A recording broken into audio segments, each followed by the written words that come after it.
So today I have a couple of things to share with you on the E11 New Hope blaster. I got to do some paint and I got to do some support removing, and I put together the stock, or the first stock. This is not it. I'm looking at myself versus the camera. This is not it. These are some of the parts though, and I'm going to talk about all that in just 1 second.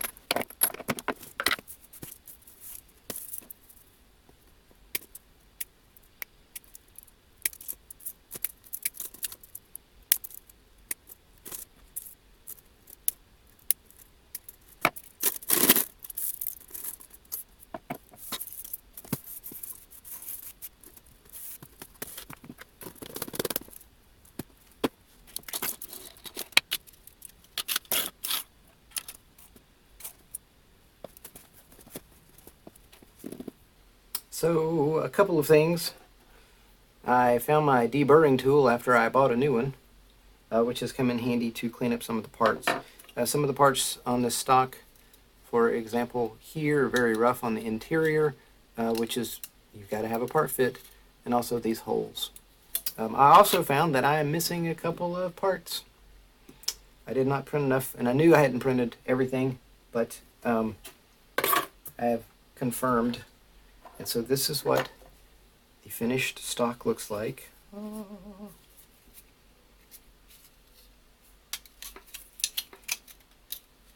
It folds up underneath the rifle like this, and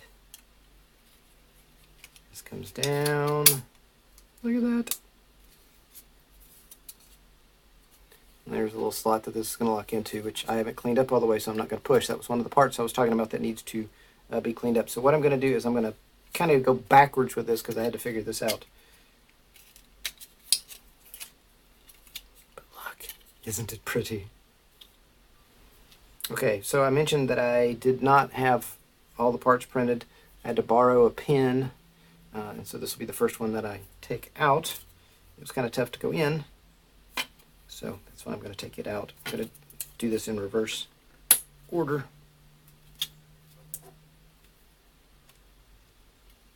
Because I think it's much more interesting, well, I find it much more interesting in this case, to see how, come on, there we go, how this kind of all sorts of fits together. So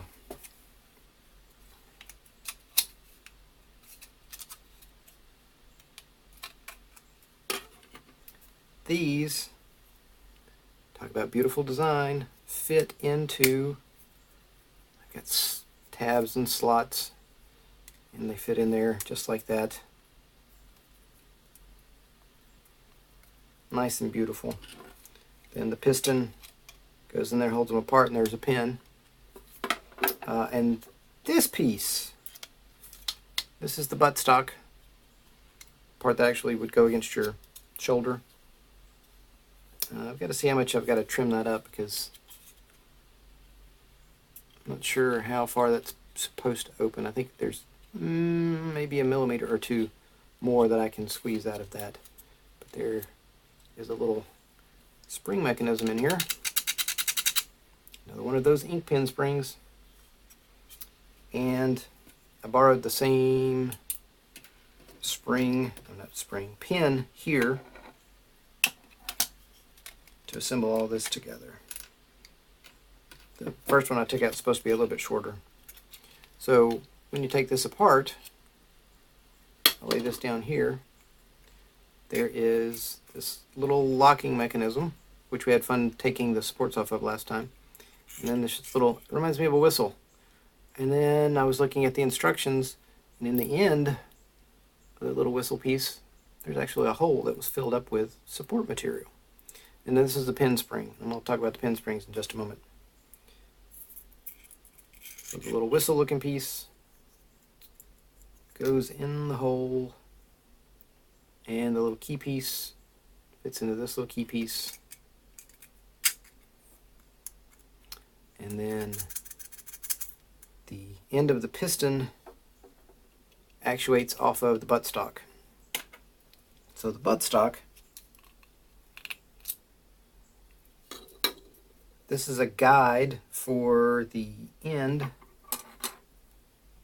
of the stock. Goes down through here. And there was another spring that we printed out. Be very, very, very careful taking this apart. Well, I don't have to take it apart. I can show you. So, got this spring, which is beautifully built, printed it on its side. It had some support material. And then this is the guide. You can also see that it's got a couple of stops for part of the whole mechanism. These two little tabs correspond to these two little holes, and I had to trim them up. I had to clean them up because they're a little rough. So that's where we get to that, and then that's a spring. And like I said, not glued together, just press fit. This goes down into, and this is really rough, and I think this was the better looking of the two. Actually, both of these are really rough.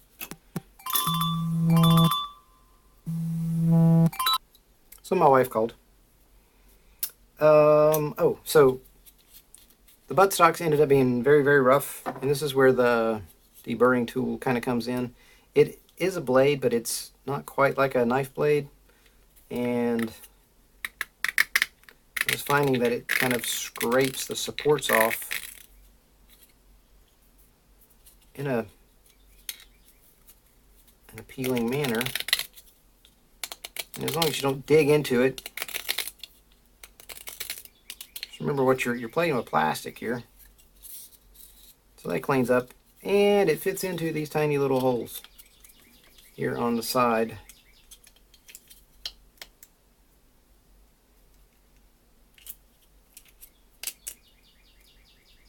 Which is not, oh, I've got the window open if you can hear the birds.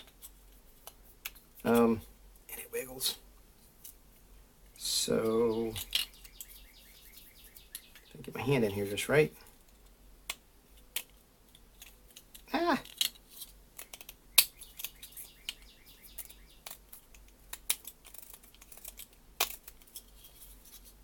Look over here. When you're one-handed, need the other hand. Being right-handed, needing a left-handed interaction. So they clean that up a little bit to see if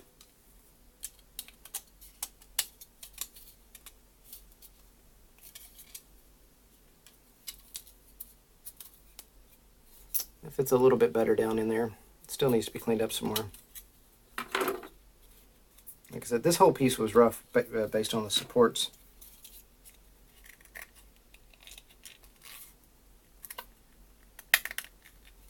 Try not to make a mess, but it's going to happen anyway.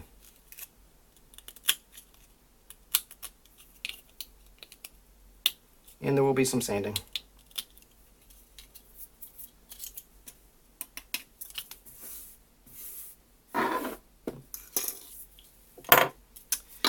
Okay, so these guys fit together fairly well, and the bottom's a little ugly. Ooh! Bought some plastic putty based off of some guys on YouTube. I don't remember. I watched several, and this was one of the options that came up. I think this is the water-based, so you can put it in and wet it down with a Q-tip, and then add more if you need to. All right. So, got holes. This piece goes into, because I've already got the spring attached. Let's see. Spring. Bouncy, bouncy, bouncy. And we have those stops line up nice right here. And this little arm actuates the piston, and you can see as I put it together, moves the little arm back and forth. And then I stick one of these pins in. This was the fun part because I had to get these guys lined up. There we go. I got those two lined up. I put this on here.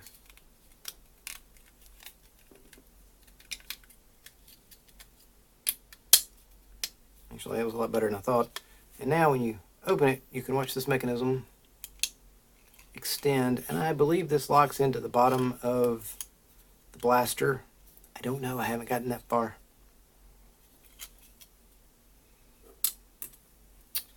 And these holes line up with these holes because we already have something in those holes. These holes and these holes. And this end with that little fork goes into the bottom. So it lays in. And this holds these two pieces in place really, really well. Now I've just got to get those holes lined up, and I think this is, like I said, this is not the right pin, but it does the job holding it in place. And then, that is so cool. I don't think you ever see them actually unfold this. Oh, look, there's a little dimple right here. And you see the dimple.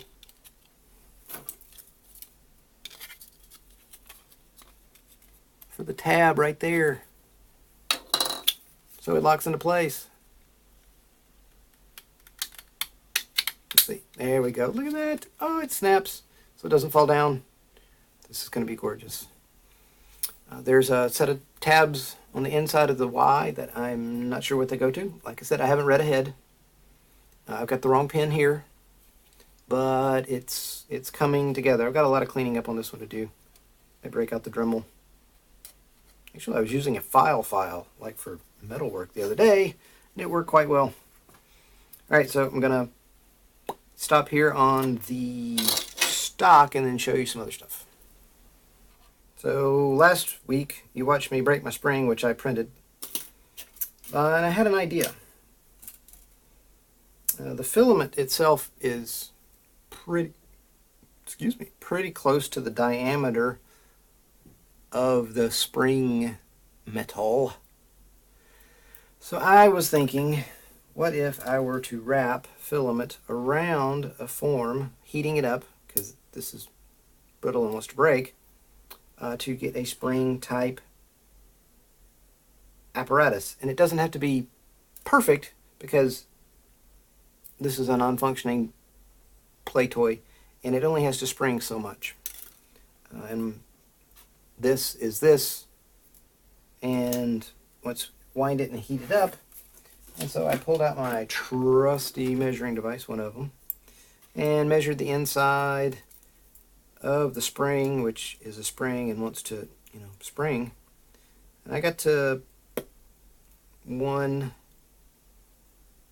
and some change. That's upside down to you guys. 1 and some change. But I had the thought to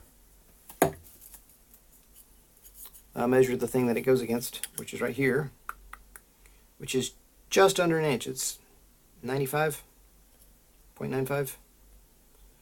And this has got some extra support material in here, so it does get bigger. So that goes up to 1.15 to 0.95. And the 0.95, well, again, that's a really dirty piece. This is the better print. Ooh, 0.9 all the way around. So the spring is less than an inch. Not the spring.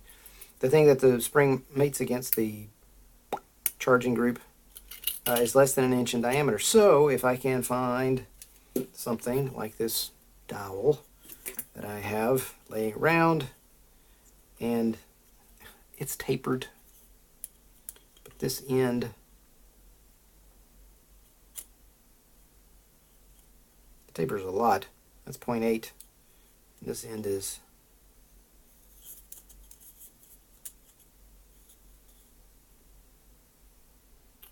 1 1.225. So really, really big. Oh, sorry. That is, yeah, that's 0.95. So that is the right size. And it does fit right there, but not any further. So I may give that a shot if I can't find some actual metal to make the spring out of. I might try this, or I may go rogue and try weed eater filament. That would be weird, but I did use a tool to accurately measure that stuff, and we'll give that a shot. It'll be a couple episodes from now. Stay tuned. So I did play with paint. And this was, I had some like silver appliance paint. And I just gave it a shot, and you can see how bad those supports were. And this was a junk piece. But that looks pretty good. Just over the gray. I may go with a little, I don't know, I could do some flat black underneath just to bring it down a little bit. I don't want it super shiny because it's going to be, you know, oiled metal, but this is supposed to be like a raw metal. And this could also be sanded down a little bit. Goodness, bird fight outside. They could be sanded down a little bit to, if I have any fitment issues. But, so the silver's going to work. And it's something I already had laying around. And it was like a chrome-based appliance paint. This, very happy with this. Except for my overspray, and I made it run. This is the flat black automotive primer. Ooh. And, well, I had this in there for a reason, so you could see the contrast. Because when you spray through holes, you get paint on the inside, which actually looks pretty good. So, I could put the... Ooh, that's a really, really tight fit. Put it in there the other direction, just so we can see the... That would be the contrast between the flat black and that silver, which I think would be fun. So I was happy with that. And this is like automotive primer. It comes out in a very, very fine layer. Stream. It's got the... It doesn't have the big fat WD-40 round head on it. It's got the like two-piece flappy blue nozzle, and it goes on. It takes, I mean, you can see this is several coats to get it solid. This is like one pass, and it's very, very light.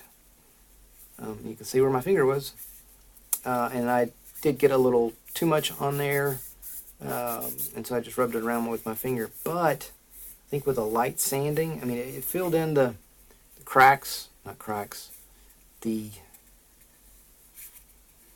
texture layers. There we go, the layers really, really nicely.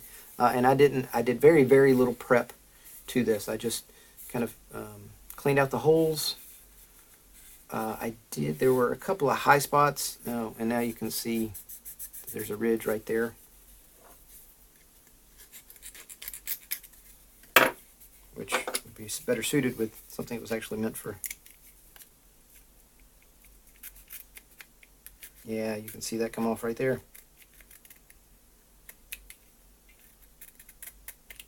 And the guys I was watching on YouTube do the painting of the metallic silver were painting aircraft models, and they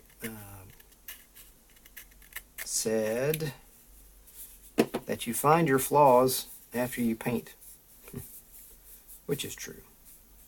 So now with a coat of paint on there, it'll look really good. There's a little bit of a ridge here, but that's not going to come off with a knife blade because kind of does.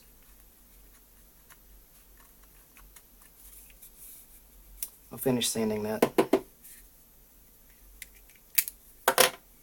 But I'm very, very pleased with the way this works. So I've got to finish cleaning up the holes on the barrel, which, oh God. there's a lot of holes. All of them have to be cleaned up, so I've got to find a very, very smart way to get that cleaned up. So there may be a drill bit or a Dremel bit involved. And then get the body glued together, because there are 3 pieces. This back piece is really not that bad. This piece isn't really bad. The only part I'm concerned about is getting those grooves lined up. I mean, there are tabs for fitment, but I do want that to be as perfect as we can get. So there may be a block that goes in the groove. Ooh, look at that. Yep. How can I show that? Yeah, so you just put a block in there and spread, and that fits really, really nice. And then the seam, that's where the putty comes in. And the putty gets, well, it'll be super glued together, putty to fill in the seam before it gets paint, sand the putty down, and then come back with the other purchase, some thin CA glue to cover it up. Apparently the putty is, I don't want to say delicate, but you want to handle it as little as possible, and it may, when it dries, it may shrink a little bit. So once you get it to a gap fill once you get the gap filled in where you're happy with it, you put a thin layer of CA over the top to protect it. Okay, so that's upcoming. Very, very happy. And this is not the final piece, but I think that's pretty good. And since I've got a couple of these that are bad, I'm going to play around one more time. Maybe I'll do the flat black and then do the silver over the top. We'll see how that looks. We have a stock. A lot of cleanup still to go. I may film some of that cleanup if for you people who are kind of obsessive. Oh, and this piece on the inside with the spring behind it. Where is it? This little tab right here keeps this part of the arm from coming up. It locks into place. It's very, very pretty. And so you press and it comes up and snaps into place. Very impressed. I still have some cleanup to do on the second one, and then I've got to sand the crap out of this one, or all these parts. I want them to be pretty. And then the buttstock, we can still see the wood grain. I haven't done any sanding on that. We'll see what the primer does, or the putty. I may put a coat of putty on one and see how it works. Could use some of, not Bondo, but the other stuff. Something like that. And I think that is about it for this week. I have some footage of me cleaning up the parts.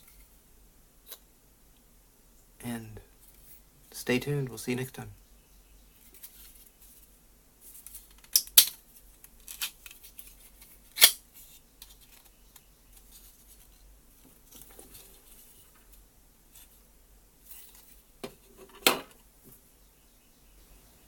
One last thing I forgot about. On the springs, I bought a little kit off of Amazon. Lots of little baggies. And I'll take a picture of this. The size that's needed for, or what the dimensions based on the instructions for the E11 is a 4.25 27 millimeter. And there is not a 27 millimeter. There's a 25 and there's a 30. And there is a 430. There is a 530. And so the 5 is going to be the diameter. The first number is the 0.4, and that's the dimension of the spring material. So be careful when you're buying stuff like this and make sure it gets fits your needs. This one kind of sort of did, but not completely.